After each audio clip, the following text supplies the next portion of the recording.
changing their sermons to talk about fear. And I thought a lot about that. But honestly, we are talking about the cross. And at the end of the day, well, no matter what we talk about in fear, when you put it at the foot of the cross conquers everything. And so I'm continuing on my topic. If you are scared, if you are worried, then put your hope and your trust in Jesus Christ. Because no matter what happens, no matter whether you get a virus or you don't get a virus, at the end of the day, it all comes down to the cross. Okay? So please know, that's my common ground, that's my heartbeat. And right now, as we engage in these last words, it's just crazy how this sermon series has just been lining up, unfortunately and fortunately, with things in life. Sometimes good and sometimes bad. But the bottom line is this. In Jesus' last words, we look in John chapter 19, verses 23 through 27. John chapter 19, verses 23 through 27. Now, we are entering the story where Jesus is hanging upon the cross, and the soldiers, verse 23, who crucified Jesus and probably carried out much of his torture and a lot of the different things that hurt the man, they are now actually at the foot of the cross waiting for the people to die. So this now is a waiting game. It is something they are waiting to happen. And I don't know if you guys have ever been waiting for like a bus or waiting for a doctor's appointment. It's boring. But in this situation, we're sort of catching them in their quote-unquote job. This is their daily existence. So I sort of want to read it from that context. But just understand that they're going about business as usual. So verse 23. When the soldiers crucified Jesus, they took his clothes, dividing them into 4 shares, one for each of them, with the undergarment remaining. This garment was seamless, woven in one piece from top to bottom. Now there's quite a few people have actually talked about this garment being of greater value because of the fact that it was seamless. And because I was reading into that, why did they mention that this garment was seamless? Like, that didn't make sense to me. The other thing that people have talked about is that it was also special because it was woven from top to bottom. And some people in the different sort of readings of this and interpretations say it's another way to show God coming down to man, top to bottom. And so this garment had value. I want you to understand that. That's why it wasn't divided. And when they divided the things in 4 ways, it had value to not only culturally, but for these Roman guards knew that there was value on this piece of clothing. Okay? Another way to say this in a lot of ways is this is pretty much really fancy underwear. And I'm not trying to be weird, it legitimately is. It's why it's called undergarment. So here we go. They say this, let's not tear it, in verse 24, let's not tear it. Let's decide by lots who will get it. Now lots is basically when they played like a game of dice, and they determined, I got the short straw, I got the long straw, you win the prize. This happened so that the scripture might be fulfilled that said, they divided my clothes among them and cast lots for my garment. Now remember, this is written in Psalm 22, verse 18. So hundreds of years before this happened. And they did this because God wanted them to. And also because this undergarment had value. And so this final part, favorite part of this verse, so this is what the soldiers did. Oswald Chambers says this, all of heaven is interested in the cross of Christ, hell afraid of it, while men are the only ones to ignore its meaning. As I told you before, with Oswald, always read it twice. And you might think this is strange, but you know what? Humans are strange. These Roman guards weren't stupid. They were educated, they had training. And I want you to think about this. The person who won that piece of clothing, they were going to be pretty well off for a while. You might say, why? Well, it's Jesus' undergarment. Modern times, let's look at some things that got sold of people who are quote-unquote famous. J.K. Rowling's chair went for $394,000. Dorothy's Wizard of Oz slippers went for $666,000 at auction. Marilyn Monroe's dresser, $1,267,500. Scarlett Johansson's used tissue, that is disgusting, $5,300. I don't even know what to say. I can't even. I'm just going to move on. I cannot even. Justin Timberlake's French toast, $1,024. If you guys want to buy my French toast for that amount of money, I will hook you up with a loaf. But you got to remember, humans are weird, and these Roman guards knew this. And then last but not least, Michael Jackson's crystal glove, $190,000. So these guards weren't dumb. They were doing this intentionally because they knew the value of it because of who it belonged to. So there was this aspect of them recognizing Jesus' celebrity status, but not him being king of kings. And then we transition back to this story. Near the cross in verse 25 here, near the cross of Jesus stood his mother's sister, Mary, the wife of Clopas, and Mary Magdalene. When Jesus saw his mother there, and the disciple whom he loved standing nearby, most believed to be John, he said to her, "Woman, here is your son." And to the disciple, "Here is your mother." From that time on, this disciple took her into his home. These last words are extremely important because, once again, remember, this is ours, and in this process that Jesus is dying. And so everything he says has important value. He is putting major pain upon his nervous system to even speak. And people believe that they were, at this point, that the women were mourning and they're extremely close to the cross. And Jesus is basically saying to his mother, "Woman," because at that time, instead of like now where I say woman, like the famous phrase, "Woman, make me a sandwich," like being jerks. Yeah, don't say that to your wife, it's bad. But in this time frame, saying woman is actually a thing of honor and respect. And notice, Jesus didn't say mother. Jesus didn't say mother because he was worried about her. He is around a crowd of people that just put him on a cross. And for him to acknowledge that she was his mother would probably potentially put her in danger. Mob mentality. And so Jesus is saying, "Woman, here is your son." And sort of saying to him, "I acknowledge you, and I am your son, and I appreciate what you did for me." And then to John, he says to her, "Woman, here is your mother." And what he's doing right now is he is transferring the taking care of his mother to John, to the disciple he loved. He's saying, "Hey, you know what? It's going to be okay. And John, you are going to take care of her because I'm about to leave this earth."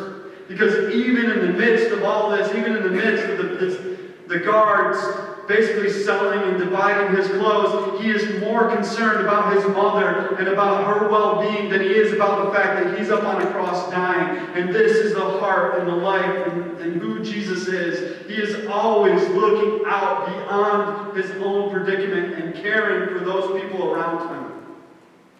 He's more worried about John taking care of his mother than he is about the pain that he's enduring and having to speak it. Jesus' love overwhelms us. And we see this interesting dichotomy of the soldiers and Jesus. Two people, both really close to the cross. And the soldiers were concerned with themselves. They wanted additional income. They wanted additional money. They were bored. They were doing their job. They didn't even realize really what was going on. We talked about that a couple weeks ago. Jesus, again, is concerned about others, taking care of his mom while he passes from this earth.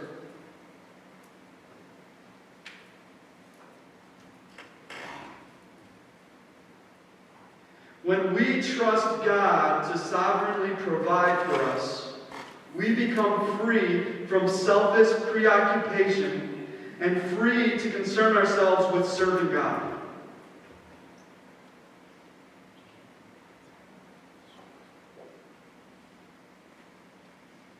When we trust God fully, it frees us up to actually be the hands and feet of Jesus, literally.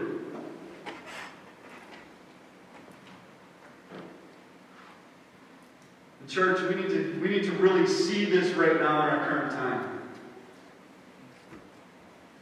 Serving God doesn't mean being eaten up with volunteerism at church.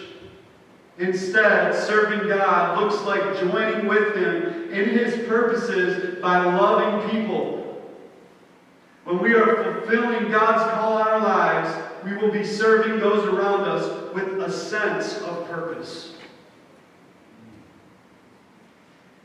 This hasn't been something that I put out there publicly, but one of the reasons that I try not to do a ton of me leading activities at church is because by doing so, in some ways, I am fighting against the Great Commission of God.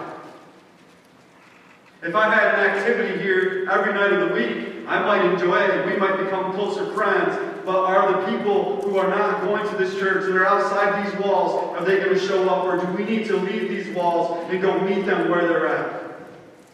And so know that yes, we're doing this little study, but there's a reason it's only 5 weeks long.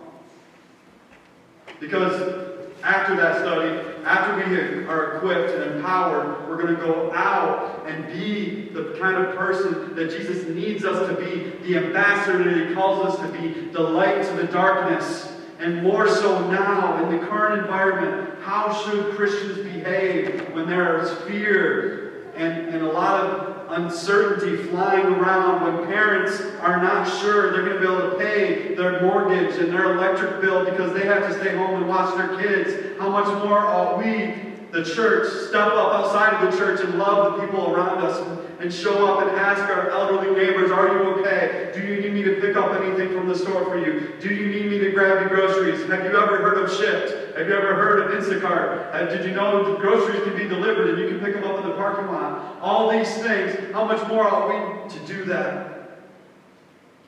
And looking at the cross, we see many different groups of people. And so I ask you right now, as we stare at this cross today, which group would you fall in? Which group would you fall in today? Would you fall in the crowd? Would you fall in the soldiers? Would you fall into the mourners? Would you fall in with the women who are very close to the cross without fear? Or would you fall in with the disciple, the one who was brave enough out of the group to get close to the cross and put his life at risk?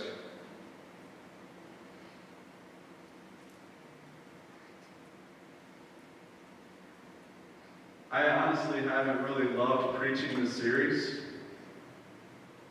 because of the amount of conviction that I walk under on a weekly basis.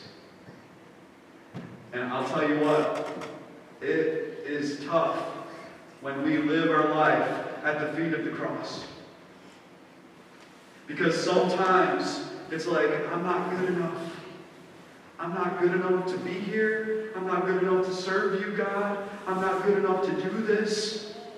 And it's in that weakness, it's in that moment when we recognize that God shows up more fully through us and in us. Because it's in our brokenness, it's in our weakness that His strength is made perfect. I'm not going to lie. I'm having a hard time not crying again today because of the weight of what Jesus did for us.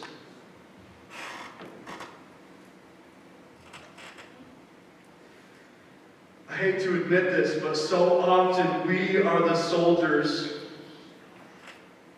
playing games in front of the cross while our neighbors are perishing. Entertaining ourselves, having a good time while our neighbors are perishing.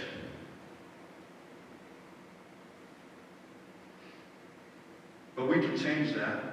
This isn't the church's calling. In fact, we're called to be more. We're called to be Christ. We're called to be like that disciple and make disciples and be at the feet of Jesus, putting ourselves in danger intentionally, not because we are dumb, but because we care more about other people, just like Jesus did, than we do about our own well-being. Does that mean be stupid? No, that means be smart. But we need to stop making excuses about personal safety and put the people's salvation in light of glory and the cross as the forefront of our decision-making process.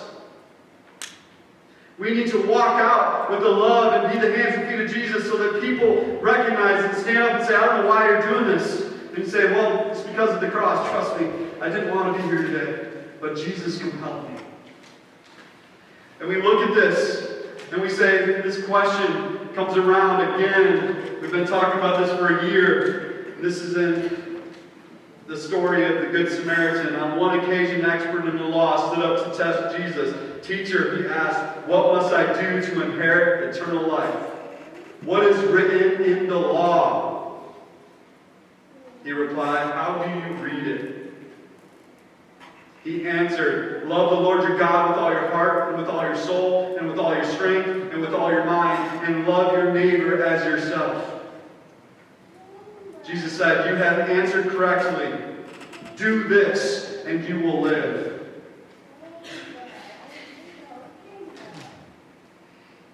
That's not the end of the story. But he wanted to justify himself. So he asked Jesus, and who is my neighbor?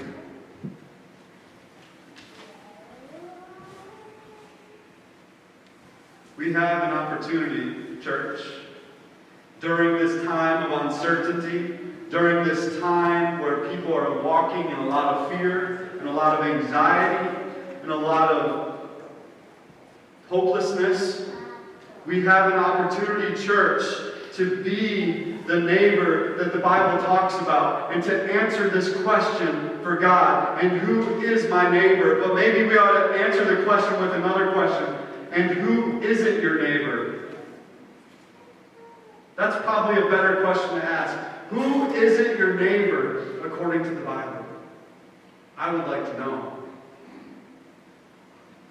And so I challenge you during this time, as we see a Christ who calls us, who compels us, who in his pain, in his suffering, still looks out for the people around him, no matter what the world is doing, no matter what the world is, how the world is behaving, he keeps at the forefront the love of others and putting himself behind and saying, I don't care about me, but I care about you. I don't care about what happens to me, but I care about where you're going to spend eternity. That's the most important thing. That is the be-all, end-all. That is why we are here, to be ambassadors in times like this. It's our time, church, to rise up and be the neighbor that you've been making excuses not to be. It's time to be the neighbor that takes sacrificial love and gets in their car and goes and has awkward conversations with neighbors 4 houses down that you've never talked to and says, hey, are you okay? Is everything going okay? Do you need me to get you anything? Can I help you? Can I be your neighbor?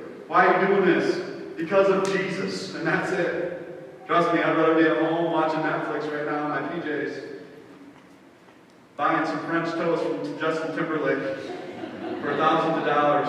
But instead, I'm going to walk out here and love you the way that Jesus wants us to. I don't know about you, but this is challenging. When you look at that and you really say, and who is my neighbor? And then follow it up with that question, well, who isn't my neighbor?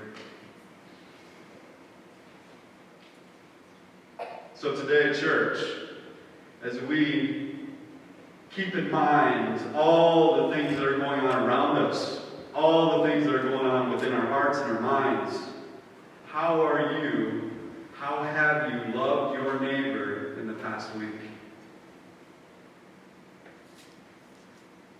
It's as simple as a phone call. It's as easy as a card. It's as easy as knocking on someone's door. It's as easy as asking a single question. Is there anything I can do to help you?